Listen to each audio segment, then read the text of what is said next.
सरकार निर्लज्ज असेल, ते भ्रष्टाचाराला पाठिंबा देत असेल तर भ्रष्ट मंत्र्यांचा राजीनामा कसा होणार? विरोधी पक्ष म्हणून आम्ही काल राज्यपालांची भेट घेतली। सर्व भ्रष्टाचारी मंत्र्यांच्या फाईल घेऊन आम्ही राष्ट्रपतींना भेटणार आहोत, कारण मुख्यमंत्री आणि राज्यपाल त्यांच्यावर काही कारवाई करत नाहीत, असं ठाकरे गटाचे खासदार संजय राऊत यांनी म्हटलंय। आम्ही पुढील आठवड्यात राष्ट्रपतींची वेळ घेत त्यांची भेट घेणार आहोत।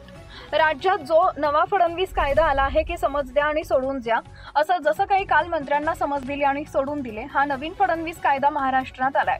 बाकी सर्वांवर बेकायदेशीर कारवाई कायदेशीर होईल। जनसुरक्षा कायद्याअंतर्गत त्यांना अटक केली जाईल। पण मंत्रिमंडळातील संजय शिरसाट, माणिकराव कोकाटे, संजय राठोड यांच्यासारखे आरोपी असतील, याची जागा कारागृहात असताना ते बाहेर आहेत आणि जे बाहेर हवेत ते कारागृहात हवेत, कारण राज्यात फडणवीस ऍक्ट लागू आहे।